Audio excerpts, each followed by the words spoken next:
The family that vacations together stays together. At least, that was the plan. Except now, the dastardly desk clerk is saying he can't confirm your connecting rooms. Wait, what? That's right, ma'am. You have rooms 201 and 709. No, we cannot be 5 floors away from our kids. The doors have double locks. They'll be fine. When you want connecting rooms confirmed before you arrive, it matters where you stay. Welcome to Hilton. I see your connecting rooms are already confirmed.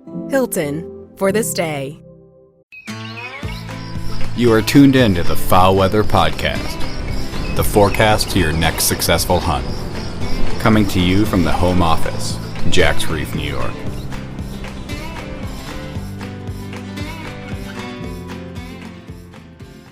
All right, folks, another great guest on the FowlWeather Podcast, public lands duck hunter, call maker, competition caller, and host of the Off the X podcast. Yes, you heard me right, Off the X podcast. We are joined by Forrest Carvajal. It is not lost on us at the FowlWeather Podcast that our southern brethren has likely learned and lost more knowledge about duck hunting than most. To blow a duck call properly is a rite of passage in the South and a true American art form, in my opinion.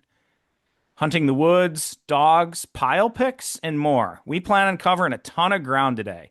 So hang on after Forest, though, too, for our duck migration forecast. That's all coming at you this week on the FowlWeather Podcast. So, Forrest, welcome in from Greenbrier, Arkansas. How the heck are you? I'm doing great, man. Thanks for having me. I'm excited about this. Yeah, we talked on the phone a bunch, and before, this a couple times, and kicked around the idea of me being on yours and you're being on mine, but I really wanted to get you in here. The thing that got me thinking about it the other day, I mean, listeners know I didn't hunt opener. It was dry. I finally went a few days ago with Jaeger and shot a wood duck, shot a green wing, missed a couple green wings, but it was pretty bare. We're really, really dry. And I think y'all have a sense of that it was 2 years ago I came down to Tallahatchie area, Mississippi, and never fired a shot. I just came down to see friends. I was hoping to hunt some ducks, but it was dry. And so and then there was just not the migration that year. And we're kind of in the same place right now. Like, we just don't have ducks. We don't have places to go. So, I mean, how much does that beast rear its ugly head on y'all down there? It seems like it's been a little bit more the average lately. We've kind of messed up the trees, not saying that it's anybody's fault. But we've got a new process going here in Arkansas on the state lands to keep water off the trees as long as possible to preserve our flooded green timber. But, there's a consequence to that, and that means that we're not going to have as much early water on public land as we used to. So that kind of congregates people a lot, but it also makes things just dry.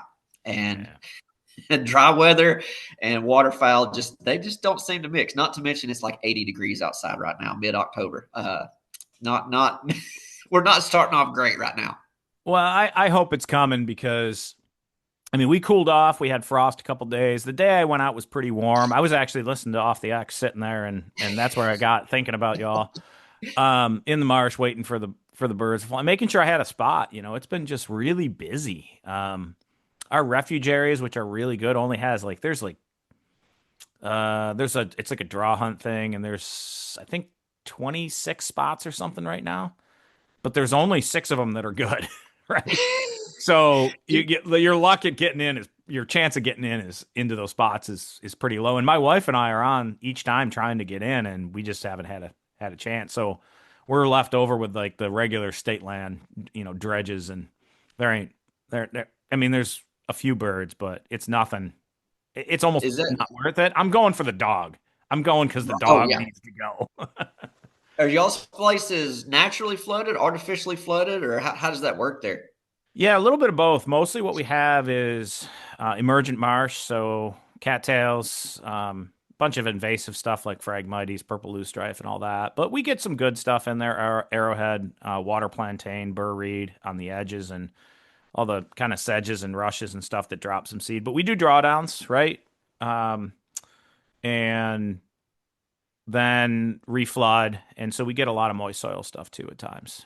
But yeah, we do. There's a little bit of pumping, but not much for the most part. And what we really rely on lots of times is we don't get good till November, December, and it snows and then melts, and we get flooded fields. Our rivers flood, and our moist soil really starts to turn. Our moist soil lots of times doesn't turn on till like November for us, even though it's starting to brown down. These ducks are really in these kind of big cattail marshes for quite a while. So here's the deal, though. It still doesn't matter how little water we got. I still fell over the other day and filled my waders. So I've been indoctrinated into duck season. Okay, well, I've got two questions. Let's go with the funny one first, and then we'll get to the more science one. How did you fall over, and what did it look like? Was it like a catfish rolling around, or was it like what did it look like? No, it's like in a plant y'all don't have, but purple loosestrife grows up in these clumps. It's a perennial, so it comes up every year. It's got a big root wad on it, and it's like running into a stump if you've run into stumps. Yeah. But I do the sink thing, so I got a gun in one hand, duck in the other, because it was my pup had a long.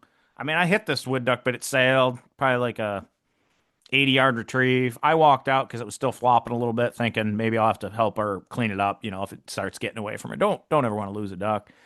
So she's back. She's on muskrat hut, shaking herself off, staring at me. I got a kayak. I brought kayak in that I've got a blind on, and I got like a little one of those huts that you'd use in a field, but it fits perfectly in the middle of the kayak, and she gets in there and kind of hides and burlap over the top of it to look like a muskrat hut, and then fast grass on the rest of it. But yeah, and I'm looking up and there's some birds moving, and I'm like, man, I gotta get back to the blind, and of course that's when you hit it. But I do like gun in one hand, duck in the other, and I do like the sink thing where you're like trying to use your muscles on your legs enough to keep up, but it ain't gonna happen. So it's pretty graceful for an old 51-year-old man out there, I think. But not bad. So it wasn't just like face up. It wasn't anything like that. No, I don't think I've ever done that. We got a lot of farm fields around here that have been restored into emergent wetlands, and they go through that cycle where muskrats eat them out, and then they draw them down when they can become these big open pools. And I've worked in them for years with graduate students and such, doing research out here on moist soil plants and wetland management that grows food for ducks. And I tell you, some of those ditches, though, you step in, it's like dropping off the face of the earth, and you're floating your hat pretty quick. Those are the scary ones. Those are like straight down, and your feet are going to hit, but you're going to be at your neck. Yeah, you don't know when your feet are going to hit. Yeah. I would be over my head. I'm not the tallest of people. Oh, so, the best is over my head. Yeah, the best is having a big grad student behind you that grabs you by the collar and your straps of your waders and holds you up just enough that you can kick your feet and get back on level ground. But, yeah. Do they hold you there and say, what kind of grade am I going to get? They should. No, I mean, these are good kids. They're passionate about this stuff, like you and I. But well, you mentioned real quick. You mentioned moist soil, and that I've heard moist soil hundreds of thousands of times. I've never actually dove into it. So can you give me a crash course on moist soil? Because I heard Jim Ronquist, and I think his name was John Vion. They were talking about that the other night and how much habitat it provides for the ducks. And I've always heard it talked about for food. Does it give any kind of thermal cover, or is it just a food source? Well, it depends. I mean, there's lots of guys that just let coffee weed grow in it because the ducks will sit in it, right? So, I always like a place that works like a hedgerow in, maybe, a bunch of taller stuff, some willow edges, things like that. But I mean, it's really a food source, right? They're hitting it for weed seeds for the most part. I mean, it's just the way I teach it, honestly, is like you dry the place out, you make mud, you can till it, you can do everything you want to it. If you think about the stuff that grows up in your garden you don't want there, that's the stuff the ducks are eating. They're just over hundreds and hundreds of years, they've been chasing this stuff all over the place along river edges and edges of sloughs. And now it's, farm fields that used to be wetlands, and we can easily just grow weeds, and all you got to do is basically everything you do to plant corn or soybeans, just don't herbicide it and don't plant. I mean, just turn it into hot dirt, and it's going to grow weeds, and it's awesome. So, you got to control the invasives and things like that in there too. I mean, there's a lot of nuance to it, but honestly, if you can grow weeds among your tomatoes and your okra, you can grow food for ducks. So instead of farming for ducks, you're gardening for ducks. You're growing weeds for ducks. If you're just a bad gardener and all you do is grow weeds, you can grow duck food. Yeah, I think everybody tries to church it up way too much. Again, there's nuance to it, and the guys that are good at it are really good. But if you got a piece of ground and you want to put more food density out there and different types of nutrition than you've ever seen, that's the way to do it. I mean, way better than a cut corn or soybean field for sure. I mean, there Really? is. Okay. Oh, we're pushing. I mean, some of these cut fields are only at like, and we use the metric system. They're only at like 80 to 100 kilograms per hectare, maybe 150 of like corn or soybeans, right? Well, it's just density of food per unit area, right? So we use Gotcha. hectares because scientists use metric because we have to be able to have a conversation with the rest of the world. I could put it into acres, but it's, a density. So now I'm going to compare it. We got moist soil spots. So that's producing like 150 kilograms per hectare. It's density of food per unit area. Moist soil areas are producing 2,000. Really high end stuff is producing 2,000. Oh, wow. Yeah. And you don't have to plant this stuff either. I mean, you can buy Jap millet and other things and put it out. And it helps. It benefits if it works. But the weeds are free.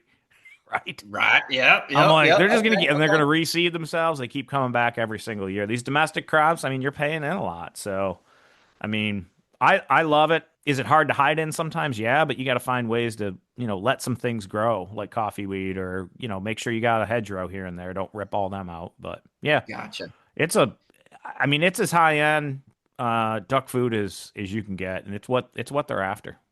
That's what I hear. And I feel like that's kind of been a trend for a lot of clubs around here is managing a moist soil unit. I hear that phrase all the time. But I hunt on some private when I get invited, but I don't know that I've ever hunted on a moist soil unit or been around one to really, my understanding of it is very minimal. I've heard the term. That's it. So I want to know a little bit more about it.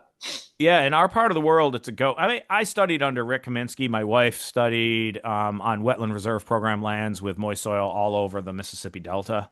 So I've seen a lot of this stuff. And it grows.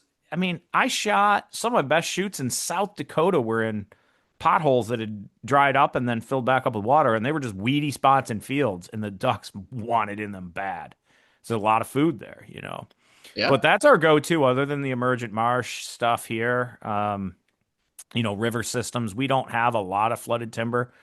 We do flood out. Some of my best, timber shoots ever have actually been in the state of New York, which is weird, but it's like these rare occasions, right?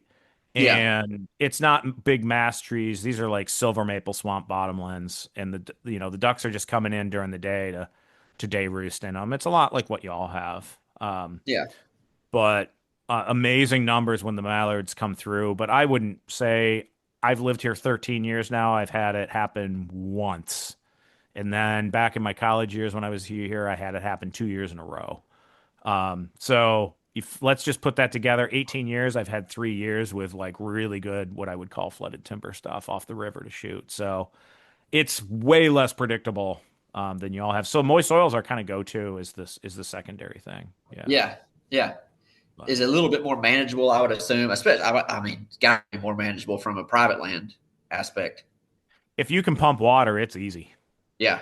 If you can get water on and off the land, it's as easy as it gets. I think the one thing that hurts people is like the late flood stuff that wipes out a weed crop. But, in the South, you're so hot and these weeds grow so fast that even if your first crop gets knocked out, you can still, if you can get it dried out, it'll regrow. Oh, see, I didn't even think about that. General. Didn't even think about that at all. Oh, I've seen a whole entire moist soil unit come up in 100% cocklebur. And I don't know if you know what cocklebur is, but I ain't ever seen a duck eat it. No. I mean, it's a Boykin Spaniel hates it. I know that. Yeah, it's fun to throw at your buddies and have to stick to their coat, right? It's got the seed pod, the fancy little spiky thing. But that was in Coldwater, like Coldwater, Mississippi? I think that unit was in, and man, what was that, June-ish? And this stuff, like, we reached out to the landowner, my wife and I surveyed it, and it had a forage quality index for ducks of like -5. And and they just went in and they whatever, I think they 2,4-D'd the whole damn thing down. And it came up in the most beautiful millet and panic grass, July, August. It just shot, like, all that stuff, seed was just sitting there in the soil waiting. And what they did was they killed it kind of right before a week and a half before a really good rain system. And it just set off all that seed under there and grew insane duck food. And they shot the snot out of ducks on that unit that year. So Man, there's that's awesome. lots of fun stuff you can do with it. You can't walk away from it. You got to watch it. And that's why a lot of folks hire managers too. I don't want to beat that drum too much because we do have people think I'm doing that just because we, advertise for folks that do habitat management. But if you don't have time to be on the thing, it's just an honest comment. Like, you got to have somebody looking after it and know when these things are going on to really. So that's more of the most difficult part of a moist soil unit is kind of the timing and just paying attention to what's actually going on. And knowing your plants. I mean, that's the thing. Like, we produced that moist soil plant book years ago, Mississippi State, and that's where managers love that thing because it's helped them really ID the plants, which ones are duck food and which ones aren't. So, yeah.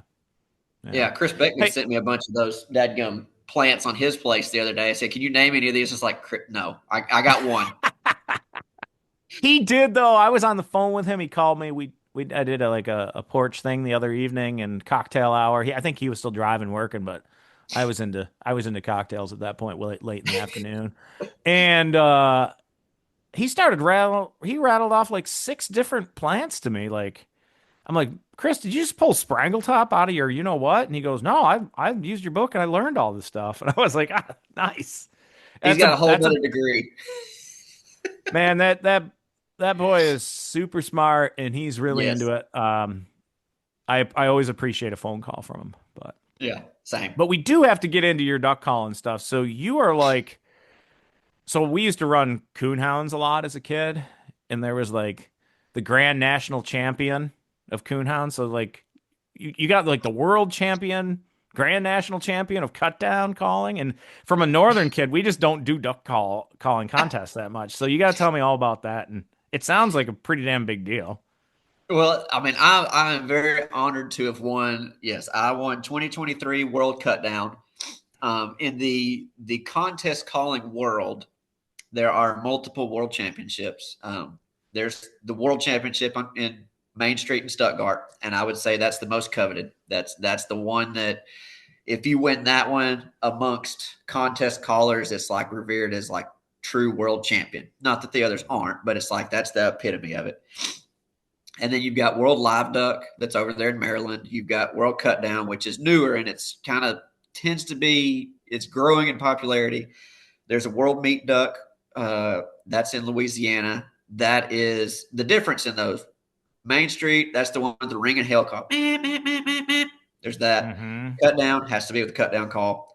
Live Duck is you have to sound and mimic if you close your eyes in the marsh and listen, that's what that routine should sound like. Just a bunch of ducks sitting on the water. And then the Meat Duck is kind of like a toned down Main Street. It's a little bit more ducky sounds that you would blow in a hunting scenario. And then you've got 2-man world contests for each of those two. So there are a lot of different world titles. But I won World Cut Down. As of right now, it will probably change, but it is the biggest as far as quantity of callers. There was 58 callers in that contest. It was an insane amount. There was a lot of world champion duck callers in that group. I did not expect to win it at all. It was kind of I'm competing in this because last year I was the first one kicked out. I was the first one out. And then in 2023, somehow I was the last one kicked out. I won the thing. Nice. So is that an invite? Like, to get to 58 people seems like there's got to be some like slim down process. No, the only world championship that you have to qualify for is Main Street. So Cut Down or the World Cut Down, you just pay an entry fee and you're in. So that's why there's 58 in it. It was in Little Rock. It was at the Delta Waterfowl Expo that year. And there was a lot of people in it. The year before had a great attendance, and more people were like, you know what, that was cool. That looked fun. I'm going to enter that. And just had a high amount of contestants for that one.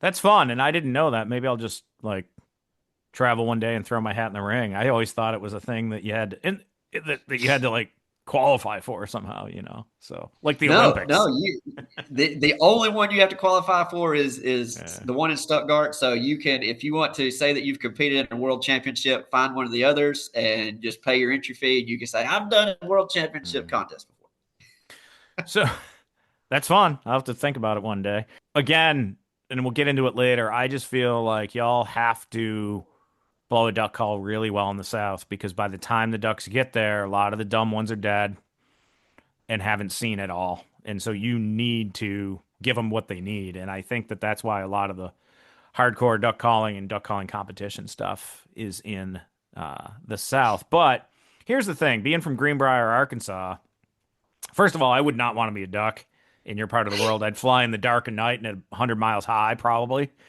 because I feel like there's a fair number of duck hunters in your part of the world. And so some folks, I'm like, hey, how'd you get into ducks, right? But I feel like everybody and their grandma kind of hunts ducks in Greenbrier, Arkansas. But like, what's the Forrest Carvajal, start to it all? Like, what is that moment that you're like, I'm doing ducks, this is my thing? Well, so I live in Greenbrier now. I grew up in Texarkana, which is the very southwest corner of Arkansas, right in the Texas-Arkansas line. And I grew up with my grandparents, and my grandfather and his son, who's my uncle, they duck hunted and squirrel hunted and deer hunted, but it seemed like duck hunting was kind of their thing. So they would bring ducks home, and I would help pluck them, and I'd save feathers that were cool or whatever. And then when I was old enough to go squirrel hunting, we started squirrel hunting. And one day, like, I was like wanting to shoot a duck, and people was like, okay, well, let's sneak up on the creeks, or let's sneak up on the river. And if something's there, you can shoot it. Well, we were squirrel hunting, and we killed a couple squirrels. And then he was like, well, let's go over here to the river and see if there was a little ditch going into the river. So we could walk our way through that ditch up to the edge of it. And if there was something there, we were going to be right on top of it. Perfect for, I think I was 11. Perfect for me. So we walked up there. He kind of peeked his head around. It's like, okay, here's the duck swimming down the river. Like, okay. So I sat just like a turkey hunt. So I'm just sitting there, gun on my knees, and this duck's swimming down the river. And he finally pops out. Boom! I shoot. He dove straight under. I'm looking. I'm like, did I get him? He goes, no, he went under. You got to get ready. And I think since I was a kid, it was like one of those God moments, because the duck came right up in the same spot. How often does that actually happen? He got shot at. They're going to dive under. They're going to swim somewhere. Yep. And then jump up and fly. No, this duck comes straight up in the same spot. Boom, I kill him. It was a ringneck. So I have a great appreciation for ringnecks, just because they're really fun to shoot. It was the first one I ever killed. And I remember picking it up thinking, like, this is cool. Mm-hmm. This is really cool. And then I got into the Whistling Wings videos and watching those and learning to blow a duck call. And it was just a drug since then. Yeah. And I actually grew up on Duck Commander stuff, Phil Robertson stuff. VHS tapes is what I kind of. Oh, mine were VHS too. Yeah. Oh yeah. Yeah. Was it like the straight meat, and the one where like he shoots straight at the camera? I don't know if they got, I mean, it's a blank obviously, but he's like at the beginning of it swinging and shoots straight at the camera. So, yeah. So I remember making my father-in-law watch that, Canadian guy, and he duck hunted and he ran labs and competition stuff, but just some real true, Southern rednecks shooting ducks. And he's like, man, y'all are different. But it really got me into it. It's one of the reasons I traveled south to a couple times to live in the Boot Heel, Missouri, and the time in Mississippi and Oklahoma and stuff. So it was those are inspirational moments for sure, bud. The reason that I got you on was you were in my head already. I'd had Chris Beckman on, and I had a listener reach out for tips on the 3 best starter calls, right? I mean, I've owned a ton of calls in my life, but I don't feel qualified to answer it like you. So if you were going to if you're a starter duck hunter, and man, I hear them in the marsh up here and I'm like, oh my God, just practice some, or do you not realize that you don't sound like a duck? You must, they feel like they maybe have to bring their call. But we all were there, I think, at one point, right? Yeah. I just tried to do it in my house before I did it in the marsh most of the time. Yeah. But are there 3 you could pick out without doing anybody wrong from a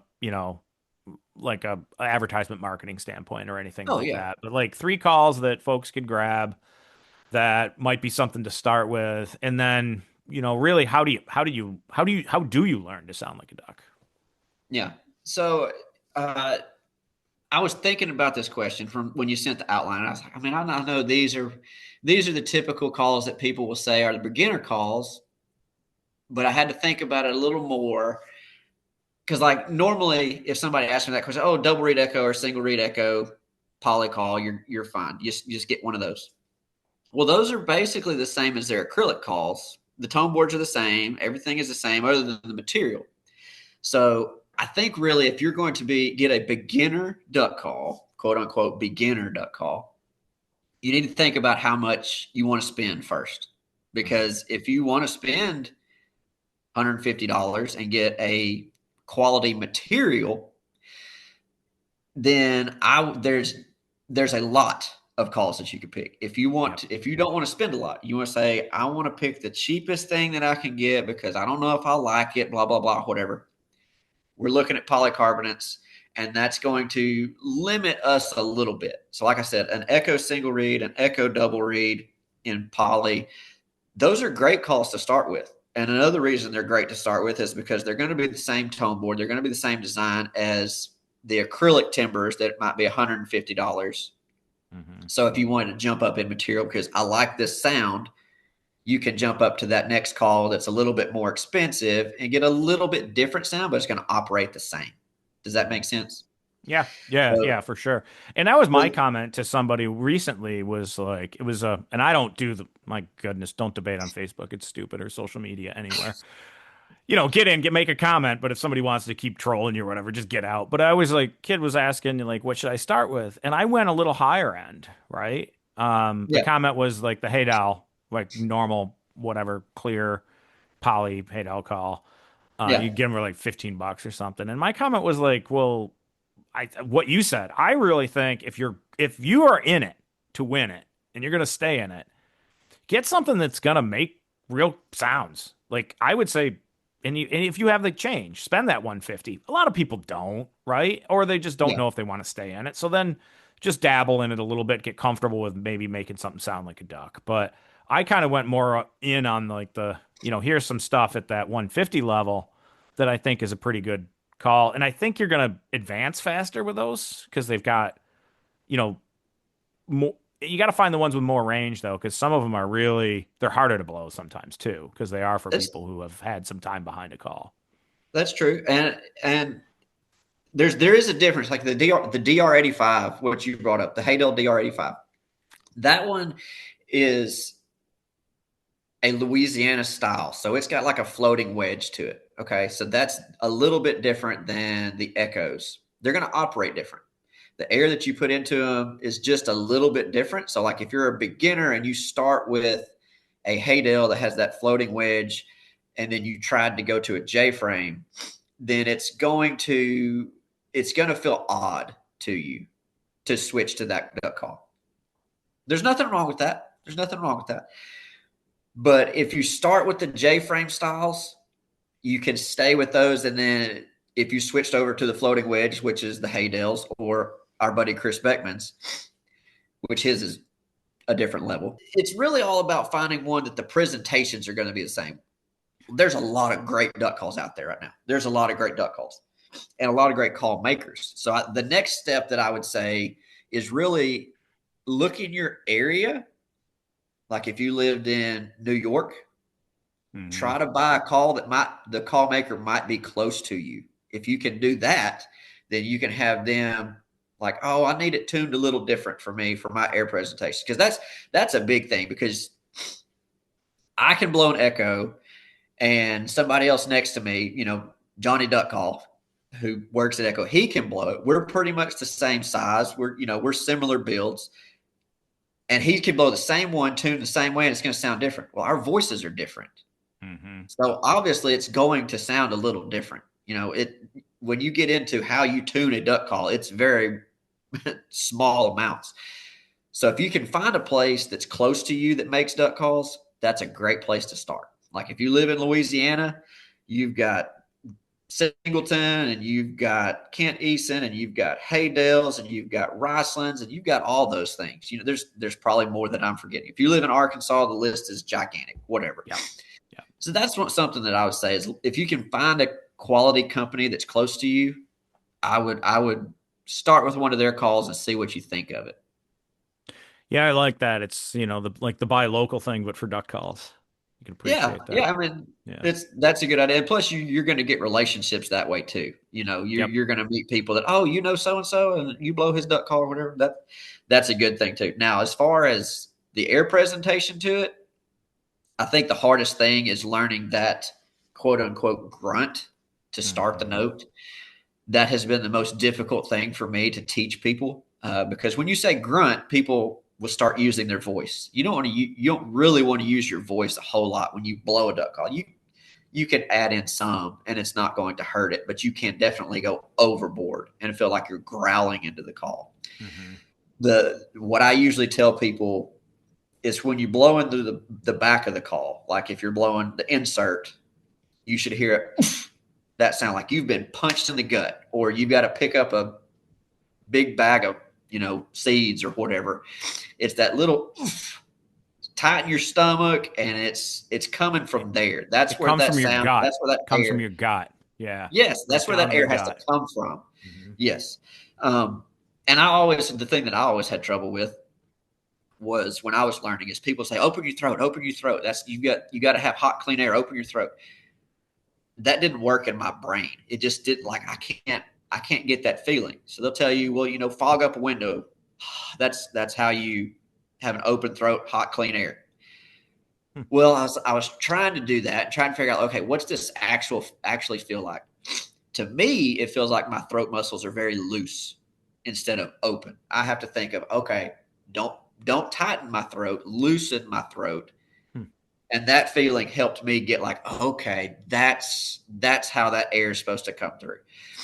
It's different than like a golf swing or a baseball swing or anything like that, because that stuff you can see. You can put it on camera and see like, oh, that's what I got to fix. This is a total feel thing, learning how to blow a duck call. And it can be very, very, very frustrating. Yeah, no, I get that. And I'm sitting here as you're explaining it, just going through like how I blow a call. And I'm feeling like your tongue has something to do with this too, with closing off air. I mean, maybe not, but I think I use a lot of tongue pressure against the roof of my mouth to meter all that stuff coming through. And then also, I mean, your hand on the front end of the call, that's a thing that I think intimidates people. It's got to come from your gut. You got to get the right air pressure. There is some stuff going on with your lips and your tongue, plus your hand. Yeah. Plus just reading the call where it breaks. Yeah. Oh, yeah. Well, I think Jim Ronquist has the best description of how to shut the air off. And he'll whistle. And if you pay attention to what your tongue is doing there, it's starting low and the tip is like flicking up to shut the air off. That is, in my mind, that is the best description of how to shut the air off. If you say the word quit, you think of that last half of the word quit, and your tongue is shutting the word off. Okay, that's all you're doing in your mouth or whatever. As far as your hand, with actual calling ducks, not competition calling, with actually just calling ducks, your hand does a little bit. I would, as long as it's in between your thumb and your index finger, I wouldn't worry too much about it, other than don't close it off too much to kill it. Don't leave it wide open. Somewhere in the middle is probably going to be good, like when you're starting off. And then if you wanted to start off with a cut down. Now, I don't necessarily say that's a great one to start off with, but it's not a bad one because of how they are now. There are certain companies like I think Echo does. Their end game has a 10 mil reed in it instead of a 14 mil. So a cut down, typical cut downs have a 14 mil reed, which is thicker than your standard duck calls. They have a 10 mil. So it feels like it takes more air. It kind of does to run that call. But when you take that same shape of the tone board or a similar shape and you use a thinner reed like a 10 mil reed, you can get that same sound with less air presentation. Okay. And I think Bryce Decker at Black River, he has a good one it's either a 10 mil or a 12 mil. And those are great cut downs to start with to get that cut down sound without having to feel like you're pushing air through an air compressor. I tell you, I had never had experience with them until midsummer. I finally picked one up, and I felt like I'm like, man, I can make this thing sound good. I can make this reed smash off this tone board. I'm making some serious sound, but I'm going to pass out. Like I was working hard. Like I know what it should sound like. And I'm like, man, I am working hard for this. Like I really enjoy the sound of it, but I couldn't imagine being in the timber like for a large portion of the day and working that call. Like I'd come home exhausted, not from anything else, getting up early, the whole walking around in the cold, being out in the cold, all that stuff. I'd come home exhausted from blowing that call, I feel. So that's I probably am doing thing. it wrong, but that's not that you're doing it wrong. It's a for lack of a better term, it's a misunderstanding of what a cut down's designed for. Right. So a cut down, they don't have as much back pressure to them. So the air, when you blow one, if you've never blown one and you're used to regular duck calls, it's going to feel like your air just shoots through the duck call. It's just like, golly, it takes so much air. I run out of air so fast. That's not because the call necessarily takes a lot of air to actually run it. It just, you burn through air faster. So it's like an air management thing. Yeah. A regular duck call, you might be used to getting 15, 20 notes out of it. Well, a cut down's not exactly designed to get that many notes out. They can now. They're designed different now than originally. What they're originally designed for is attention. And if you yell at somebody to get their attention, you're not yelling a full sentence at somebody. You're just yelling, "Hey, you, here." That's all you're doing. It's a short, loud thing. So cut downs originally, that's as long as you had enough air to get 5 or 7 notes out to get their attention, that's all you needed. But the call needed to be able to handle as much air as you can dump into the thing for the volume. Does that make sense? Yeah. No, I appreciate that. So back to the beginner. Go ahead. Sorry. No, go. I was just going to give an analogy, but you're good. Well, I'm going back to the beginning caller thing. So probably not the cut down unless you want to dive deep right away, or that's what you folks grew up with and that's what you got sitting around. I would say if double reed, single reed, acrylic. I would say I'll give you 3. So if your first attempt is a cut down, I would look for one that has a 10 mil reed in it or a 12 mil reed in it. Okay. Yep. Look for that. Yep. Echo has one. Bryce Decker has one. I don't know if Singleton has one or not. There's so many companies out there. I'm probably forgetting one. That's what I would say. That's what I would say for cut down. If you're looking like a beginner duck call that is just a $150, like I want a good quality material in that range, I would say go ahead and get an acrylic. There's so many companies out there that make really good duck calls. But if I had to give you 3, Makers makes a good one. RM makes a good one. Laird's makes a great one, but they are, I would say that's probably a secondary call. I wouldn't say a beginner needs to necessarily start with the Laird's because I think they're one of the best calls, but I'm not gonna put them as a beginner duck call necessarily. Yeah. So if I had to say one more, let's say I said Makers, RM, who makes another good beginner call I like a call that's easy to have the rasp in it. So that's why I've said those 2. Let's see. There are so many. There really are so are. many. Echo is a good one. Yeah. Echo is a very good one. Rich and Tone is a good one. Well, that's why I got a Any of buddy. those. I got a buddy with our in our Ducks Unlimited chapter. I think he just uses rich and tone inserts. I want to say that or an Echo, but it's like one of the common ones. And he turns Yeah. his own barrels, cuts his own reeds, and he's they're on all the raffles and stuff. So I end up with like, I've got like 6 of them sitting here that I haven't probably even brought out of the box. I give them away as gifts and stuff to people. They look nice, right? They're like, nice gold band, nice green with like a gold swirl in them, and they work perfectly fine. But I'm back to so single read or double for folks starting out.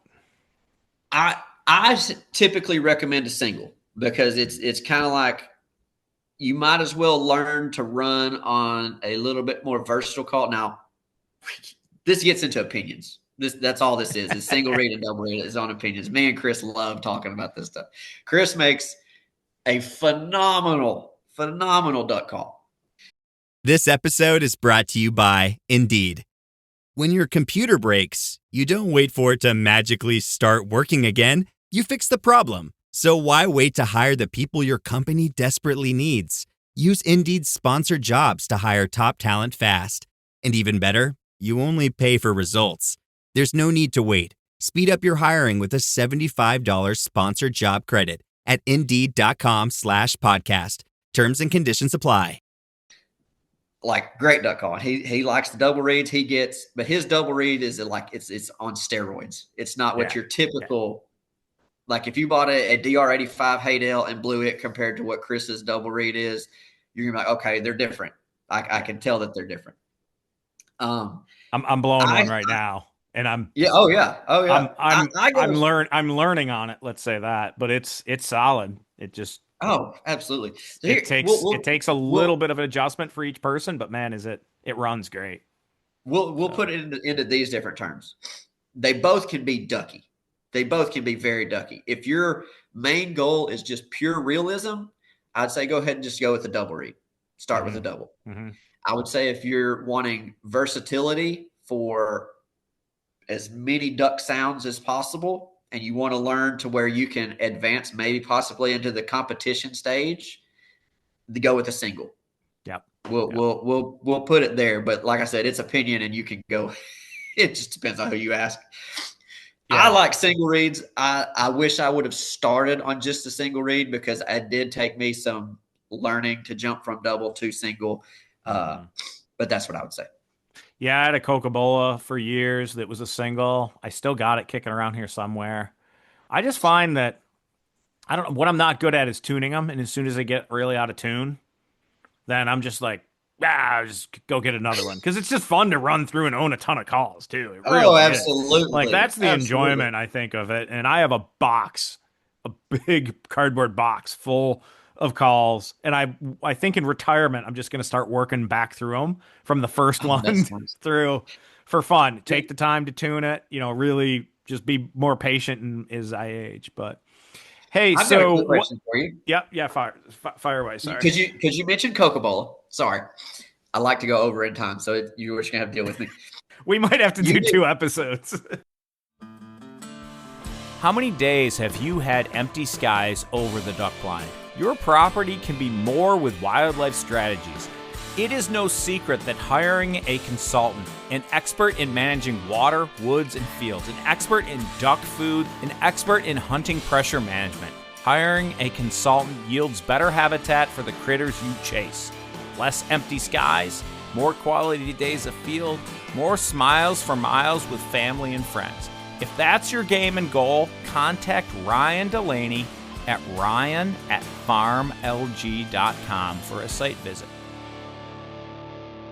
Yeah, you did that study on materials and double read versus single read, realism out of the duck calls, and y'all you determined Coca-Cola double read was the most realistic. Do you remember what all type of woods you used? Bodock, Osage orange. Yeah. Red oak. Oh, nice. Poplar. Okay. Maple, because we tried to go like to garbage wood, we just went through all the from hardest wood to the, and we tried to grab some. I think there might have been hickory in there. I'd have to look at all of it, but we tried to grab like native Mississippi woods too that could be used, right? Okay. Okay. But the idea was to go, like look at really bad wood with different combinations of reeds and really good wood with different combinations of reeds to try to kind of spread it out a little bit in general. Did you say cedar? No, we did not use cedar. No, poplar, red maple, hickory, or sorry, red oak, Osage orange, cocobolo. Yeah, Osage was pretty damn good though. It was near. Oh, It was in there. That's a good wood to work with. it I don't know if it's good to absolutely. work with on the lathe and stuff. So you make your own calls too. You got a little plug, or where you at here?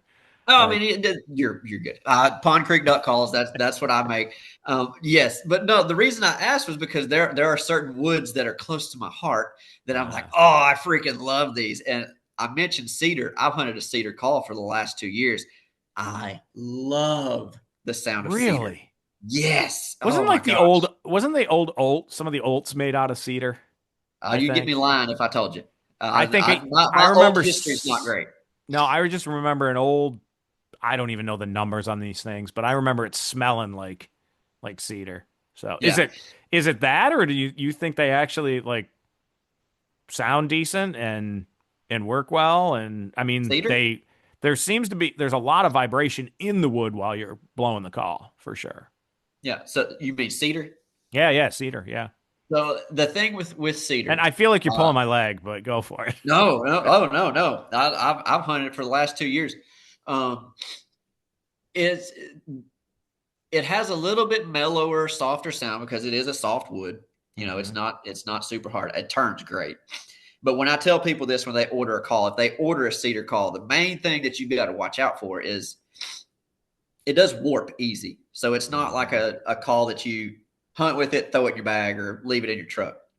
Wood calls in general, you have to, or you should, after you hunt, take them apart. Take the insert out of the barrel, let them sit like that so that they don't swell together or anything like that. Cedar moves quite a bit, so you have to be careful with it there. It's a call for somebody that's going to take care of it. Yeah. But Gotcha. yes, I have been very, very impressed working with cedar. Mm-hmm. Good deal. So we talked a little bit about how you don't have to be really good at calling at northern latitudes, but how important is calling in the woods? Like when you feel like you're competing against guys, birds are swinging over the holes. To what extent does this like make or break the day, you think, for some people? So here in the South, it is a measuring contest of who's the better caller, But if you are a world champion duck caller and you've got 3 buddies with you that are hunting, and then 200 yards away is a group of 15 with 15 cut downs, the 15 cut downs will win 9 times out of 10. Doesn't matter how good you are. Calling in this part of the world, realism, it's important, yes, but if you can figure out what the ducks want to hear, if you can read the birds, you will be a better duck hunter. There's been many a times I've hunted with my uncle, and I'm a better duck caller, but he reads the birds quicker than what I do. He figures out like that they want to hear it right here instead of I hit them a little too late or maybe I hit them too quick. He figures it out quicker, and there's times that like I notice I'm kind of flaring them. Let me put my duck call up and watch what he's doing and figure out what they're wanting to hear. That's really, it's great. Yes, realism is fun and it will help you in the woods, but learning how to read the ducks will help you faster than being a phenomenal duck caller. And that is a huge lesson for people is the timing. The timing is as much as anything in all of this. I always give folks credit in the woods because those birds, you lose sight of them sometimes on the swing, right? So you got to read what they're doing. Like when we're out in these big open marshes, I can hit the call and look at wingtips and see if they like what I'm doing or not, right? And change what I'm doing. I can watch how they react and turn a spinner off or a spinner on, type thing. And then so I'm working them close. I can see how they want to do it when they're near me. And then as they move away, whether they're going to, make that pitch towards me or not when I blow the call. A lot of it is how much they're actually reacting to it on a given day, too. There's days around here that they're just going where they're going to go, too. I mean, there are days when calling is just like, whatever. I keep blowing it because I love duck calls and I love the sound of myself blowing a duck call. That's I'm not the obnoxious guy. I actually left last year on a hunt. I had a place I killed 4 limits at this spot, and it was 4 greenheads and two black ducks.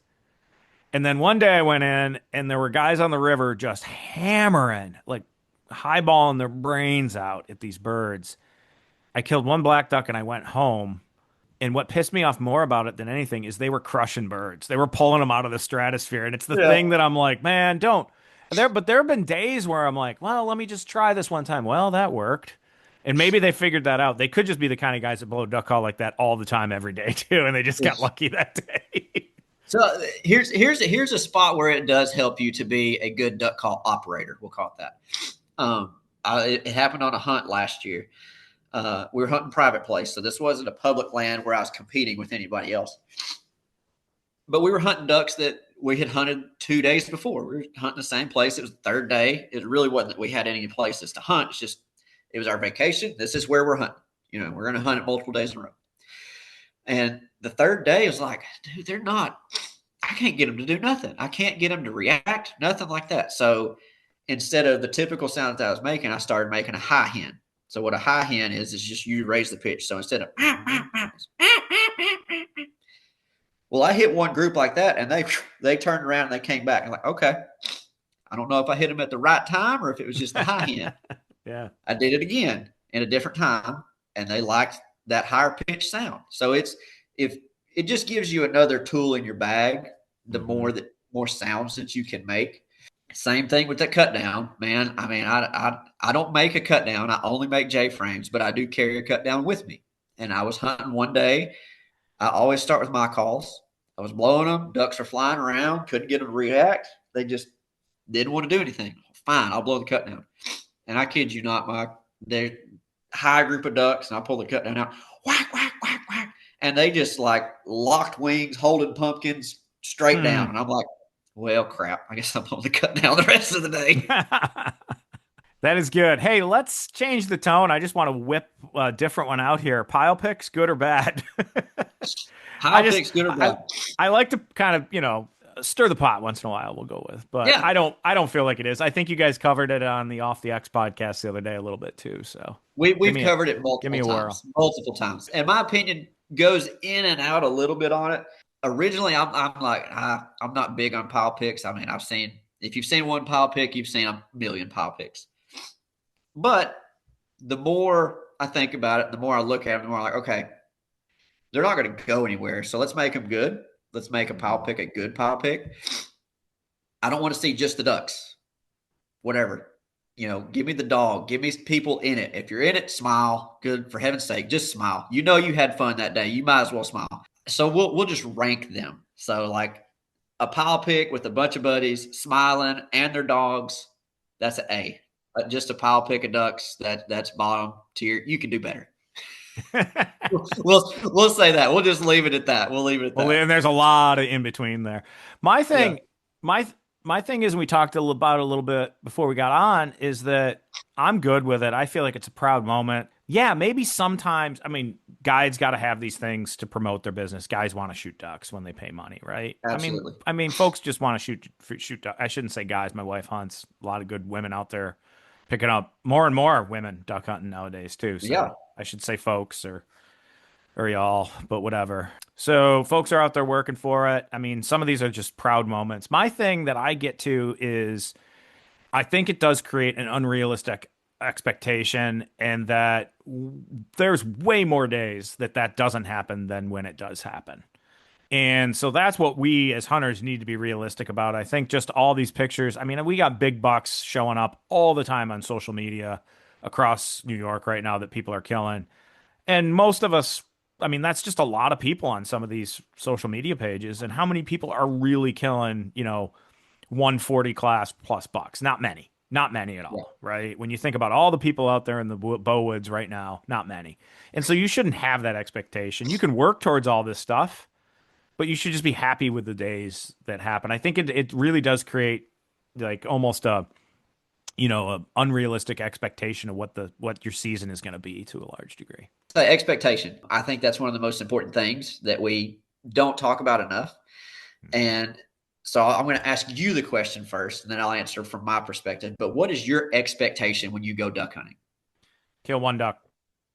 Kill one duck? But we've done the research. When it goes from the greatest increase in what people perceive as hunt quality is from no ducks to one duck. So really? If I'm on I'm just on a daily basis, just at least come home with something. Like that the other day when I I worked a pack of widgeon, they wouldn't finish. I worked a pack of black ducks, they wouldn't finish. And I could have popped them. They swung over in that first half hour at like 40 yards, 35, 40 yards. But I like ducks that finish in the hall. And I let them pass, and man, it's and then a bunch of wood ducks wheeled around, and I dumped a nice drake. Dog made a nice retrieve. That completely changed my perspective on things. Yeah. To answer it realistically, I want the biggest pile I could possibly have at the end of the day. I do. I love that. But is that realistic? Heck no. I love the honesty there. So my expectation when I go duck hunting is I want to do it my way. I want to hunt my way. So I want to be there with plenty of time to spare. If I get there and I'm late and I'm setting up decoys and there's a duck that comes by that could have been shot or could have been called at and I'm still setting decoys up, I'm hot. You can see you can see the steam coming out of my ears. My expectation was not met. So I want to do it my way. I want to be there on time. I want my dog to be there with me. I want to feel like I'm not encroached on. I don't mind if there's other hunters around me. That's just competition. That's fine. I like competition. I don't want you 100 yards from me. Right. But if you're 200 yards away, whatever, that's fine. That's plenty far enough on public land that I'm okay with that. Now, I want to have something to call it, and I want to have an opportunity. If I go and all those other things happen, but there's no ducks, like it's just like, dude, man, there's not even wood ducks flying around. Then my feelings get hurt a little bit. I will admit to that. Like if I do that too many days in a row, my feelings will get hurt. But I want to do it my way. I want the hunt to be ran in a way that I'm happy with. If we lose something that's, was a controllable and it fails, that gets on my nerves. So yes, I want to kill ducks, but I want all the controllables to be controlled. maybe that's a personal thing. No, I like that. And that's kind of where I always get with it is, I kind of want to, I don't know, like my expectation too is I always think of myself as somebody who reads the ducks a bit differently, does stuff differently, because everybody's kind of doing the same thing out there. And I'm like, I want to find that like little crack that I can exploit that is a little different than how everybody else is doing it and find that way to fool ducks, right? To kill ducks in a way that nobody else is out there. And I will tell you like that 4 limits of greenheads and 2 black ducks, and there were hens and stuff. There were shovelers mixed in. There was a gadwall here and there, but I'm like, man, there's enough greenheads and black ducks here to do this as 4 and 2, and I want to do it over and over again. And I will tell you this, I did not get up at the butt crack of dawn. I did it my way, and I found spots people weren't, and man, that was satisfying. And I'll tell you, those 4 limits were pretty much, and I went to North Dakota. We killed, my dog had, and this is nothing crazy. We went in kind of a warm spell. She ended up with like 120 retrieves or something last year. Not awesome. Too bad. But for us, between the two, but like those 4 days of killing those birds was like my best hunt. And that was just me and the dog. My wife was out of town working, and I found a thing I could do that was working. And I tell you this, I didn't talk to anybody for that week. I didn't talk to a single person. I just kept going. That's smart. Well, because it wasn't like I don't even know if there was a quality 2-man limit in it or a 3-man limit. There was no way there was like 4 or 5 people limit. So this was just Yeah. like, I'm getting in, I'm getting out. I mean, these shoots were like 45 minutes, Oh, that's maybe awesome. from walking in to walking out, like type Yeah. stuff. Some of them might last a little longer. I mean, snowstorms, ice. I mean, it was just the coolest stuff going. But that's the, do it your way type thing, and I can appreciate that. I can give you an example of my controllable, and there will be people that listen to this that think I'm an absolute idiot, and that's perfectly fine. I will agree to that. I am an idiot sometimes. So our best number hunt last year was on a private place, and we killed 39 ducks. 36 of them were mallards, 3 teal. And it was incredible. I've never seen ducks in the trees like that. But like I said, those controllables to me are they get me. They get me on the inside. So we get out there. We're a little late getting in. We're not late to shooting line or anything, but we're a little late getting in. Like, what tree do you want me on? Well, I'll just go over there somewhere. Okay, I'm at your place. You tell me where you want me to go. And it was phenomenal watching all these ducks. We had a group of gadwalls, about 12 of them, floating in the decoys. And nobody called the shot because we wanted to shoot mallards. This is fine. Perfectly fine. Perfectly fine. We're at your place. We're going to do exactly what you want to do. But I'm telling you, it was just like I was shaking because I was like, oh, and I loved that hunt. It was great. Yeah. But there was another hunt that I went on. And like I said, that was 36 mallards. It was a 9-man limit plus 3 bonus teal. And then I went on one hunt by myself, and it was just me and the dog. And this was one of my favorite hunts last year. We went somewhere close because we had to be done early. We killed, me and Owen, my dog, we killed, what was it? I think it was 1 wood duck, 3 buffleheads, and 2 ruddy ducks. That's wild. But I had so much fun because I tricked the ducks. Exactly. I played the game exactly like what you said. Mm-hmm. Found something a little different. Birds. So ruddy ducks, like they have to run on the water to fly, right? Well, I didn't know that these birds were ruddy ducks at the time. I just saw one duck out there swimming. So he would dive under, and I'd pull my jerk string so he wouldn't see me move. He'd pop back up, and I just let the jerk string go. So he'd see the decoys move, but I'm not moving. I'm just letting the string go. So he'd swim a little closer, and he'd dive under. Well, here I go. I pull the string in. So I'm playing a game. I'm playing cat and mouse. And I killed 2 ruddy ducks that way. I heard some wood ducks. I blew my wood duck call. I tried to get their attention. They came in. I shot one. I had my bufflehead decoys out because that was really my target for the day. Mm-hmm. And I had 3 buffleheads, not at the same time. I didn't triple on buffleheads. That'd be great, but I didn't. They came straight to the decoys. It was like the design worked. I played the game, and I won at the game. And that was why, like that hunt. And plus, I watched my dog pick up 6 ducks. Shot a limit, watched my dog pick them all up. Doing great. I mean, that's what more can you ask for? You know? And you shot probably a mixed bag that almost nobody else in the state of Arkansas shot last year. I can guarantee you that I was probably the only person with that exact bag. There's nobody else in the state that had that exact bag. But that's me. And everybody has their own expectation to duck hunting. And my expectation cannot be the same as John Stevens. Yep. He has his own place. He's going to kill ducks his way. So my expectation cannot be the same as his. Yeah. Or I'm going to be upset. And his expectation cannot be the same as mine, or he's going to be upset. So that's something that we all have to understand as duck hunters is I'm not going to have a straight lake experience on public land. Yeah. But I like that you didn't go to numbers of ducks at all. I did.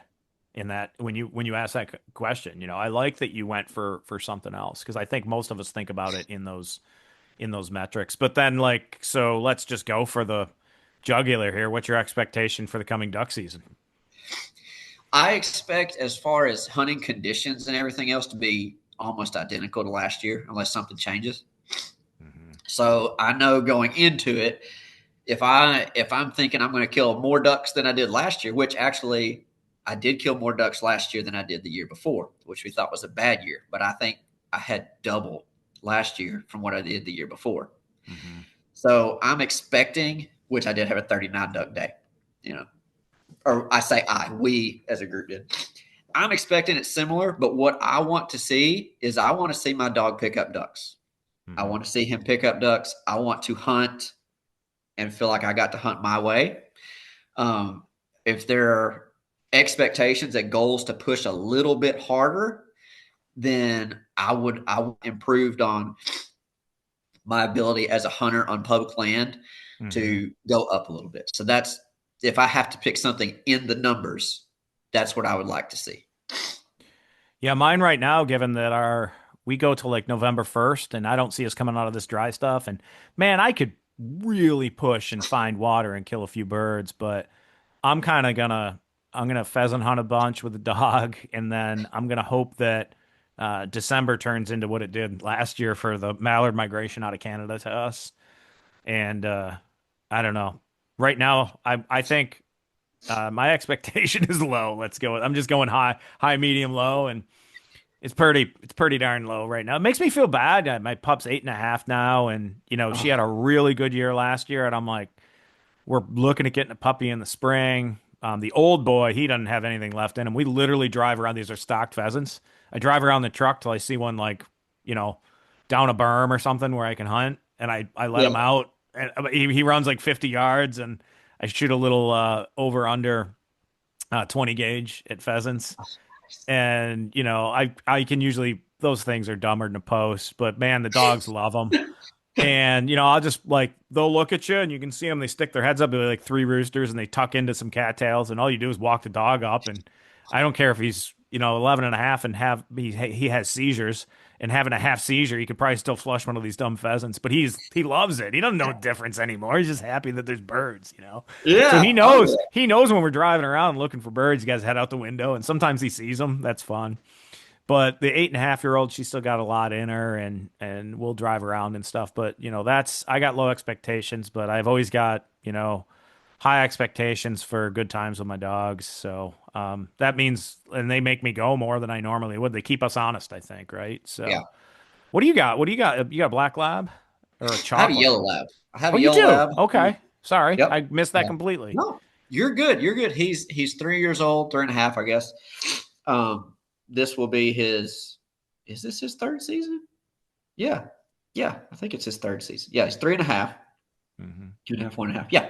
This is his third season. Is it Hank or what is his name? Hank was the Boykin Spaniel that I had. Oh, okay. Hank was special. We'll just say he was special. We had to rehome Hank. We got Owen from Colton Thompson. If you are in the market for a dog, you need to go ahead and be following Gray Quill Retrievers, Colton Thompson. He's a phenomenal person and dog breeder. I got Owen from him. He's going to be the dog that, as I'm older, I will tell everybody about. I had this one yellow lab this one time, Owen.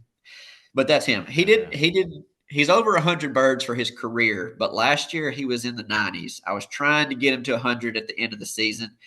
Didn't quite work out, but he was in the 90s last year. I don't kill a lot of ducks. I will admit that. That's, like you mentioned, off the X. That is sad. That is a satirical comment on public land hunting, is it not? Off the X. When I saw it, I was like, "That's hilarious." These guys are already. They're like, "We're bad going into this," just to let y'all be aware. Hey, we're being honest right out of the bat. The original intent behind that was to be a voice for the average duck hunter. Well, I think you have, honestly. I really think you have, and that's why I've glommed on you and I listen, because I'm like, these guys don't own, 2,000 acre farms and all this stuff. I mean, they're busting feet and boat motors and everything with everybody else. So, yeah, that's true. And that's one of the things, we talked earlier about this before we started recording about pressure and talking about the pressure in, Arkansas and other places. I didn't see personally that kind of pressure last year because I'm not going there. I told you I'm going to control the controllables, and I'm going to have my expectations. My expectation is not to have a private land experience on public land. I don't have that expectation. But I do want to hunt away from people, and I will sacrifice the number of birds to hunt the way that I want to hunt. Obviously, because I killed ruddy ducks and buffleheads last year. that's stuff that I will do. But I did not see the pressure around me, and I don't think I had a couple of skunk hunts last year, just a couple, but most of the time I still killed something. And you referenced earlier, one duck changes everything. It really does. We had one hunt, and I'm rabbit trailing again, but that's just what I do. Me and two buddies from high school. We hunted some public land. We got there on time. We're doing everything that we're supposed to do. And here comes somebody else. We kind of met at the same spot, going to the same area. Said, hey, are you headed in here? We're headed in here. Yeah, we're headed in. We already got buddies in there. All right, well, how many of you is there? Well, there's 3 of us here and there's 3 in there. They said, well, y'all can hunt with us if you want. And we kind of thought about it like, well, that'd be 9. We don't really know y'all. Nah, we're good. Y'all go ahead. Y'all can have it. We'll go somewhere else. Not a bad interaction. That's how a public land interaction should be. Yep. We went to a different spot, plan B. We ended up killing 1 greenhead and found a big hornet's nest. That was really cool. It was cold enough that it wasn't active, praise the Lord. But, but that one duck was awesome. And that other group didn't fire a shot. Fire a shot. Yeah. They were 500 yards away from us. They were close enough that, you could have heard them if they would have shot. Didn't fire a shot. We killed 1 greenhead. Kind of feel like you won, Yeah. I wonder how often guys fight over a hole and then there ain't anything there anyway. Right. Yeah. And this was the part that was like the cherry on top for me. The lake that we hunted, you couldn't get into it with the boat. Like it was landlocked and it was deep. Like we couldn't get out there. We went 10, 15 yards to just put decoys out. And we were already, above belly button deep. Like I ain't going no farther. So we shot this one duck, and had we not had Owen, my yellow lab, we wouldn't have got the duck back. Mm-hmm. So, you talk about proud moments is saying like, we can hunt this because we have a good dog and he's going to go back. He's going to go out there and get it. Now, I will say this, going into hunts like that, I always take a life jacket with me because if my dog gets hung up, I'm going to get him. Oh, you're going after him. Yeah. For sure. Yeah. So I remembered that from the year before. Not that he ever got stuck, but I remember like, you know what? I should probably take a life jacket just in case he gets hung up so that I can go get him. So now anytime that I have to walk on dry ground to get somewhere else that potentially could be deep, I carry an extra life jacket with me so that I can carry it out there in case I have to get my dog. He might get tangled up in decoy strings. I'm always thinking about that. Like what would happen? How do I get to my dog? Is this going to be a safe situation? Not just for me, but for my dog too, for sure. So, hey, so if folks have been listening, I don't know if I need to do the duck migration thing with the weather severity index. We're gonna let Forrest go here in a second, but he's his own barometer of what's going on. He's got a whole nasal thing with high pressure, low pressure, and I guess there's a big storm system coming in, going from a nice cold weather to warm weather is what gets you. Well, we're going from hot to cold. So you're going hot to cold. Okay, there you go. I can tell when the weather's changing because, like, if it's hot and it's going to cold, flares up my sinuses. It always does. So you got to rate that on like a 0 to 10, a 1 to 10, and then how your duck hunting is after it, and see if you can be like, hey, we gotta go tomorrow, guys. We gotta go. I should, but like we said earlier, hot to cold, for me, it's 1 handkerchief. Cold to hot, 4 handkerchiefs. It's terrible. Awful. Well, you hang in there and really appreciate you being here. How do folks find your podcast and your calls, Forrest? The podcast is Off the X because we can't ever find it. And it's on Spotify. It's all the same platforms that I'm sure FowlWeather is. My Instagram, and we do have an Instagram and Facebook and everything else. My duck calls, and for me, I'm most active on Pond Creek Duck Calls on Instagram. I don't have a Facebook page; it's just my regular Facebook page. But I'm fairly active on Instagram. Pond Creek Duck Calls.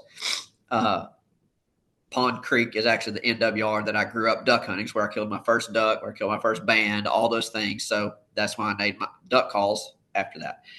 And then, you do like a Tuesday thing sometimes too, like a live thing on Tuesdays as well. Where's that at? Is that like an Instagram thing, or where is that?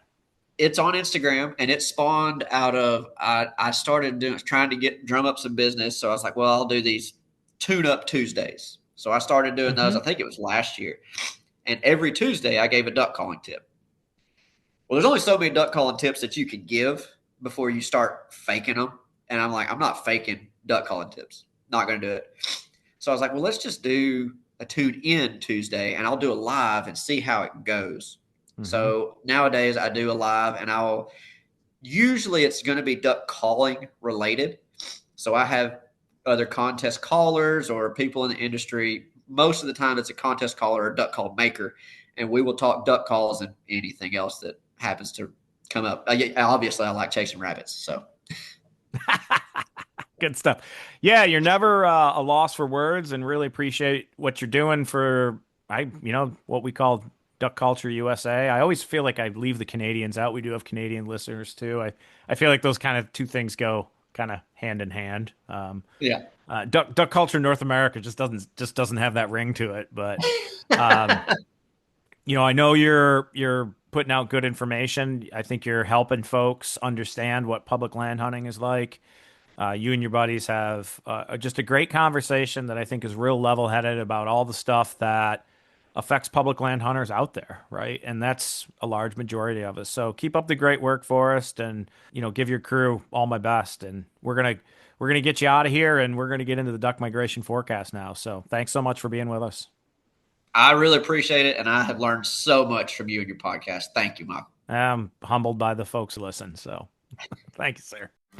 The Farmland Group is your one-stop shop for real estate brokerage, consulting, management, lending, and appraisal across Arkansas, Mississippi, Missouri, Louisiana, Georgia, Tennessee, and growing. Contact them today at farmlg.com. Hey, I'm telling you, do not hesitate, because these folks are busy buying, selling, and providing consulting and management strategies that build value into your portfolio on your land. So get in the queue today. Get on their radar. Get on their books.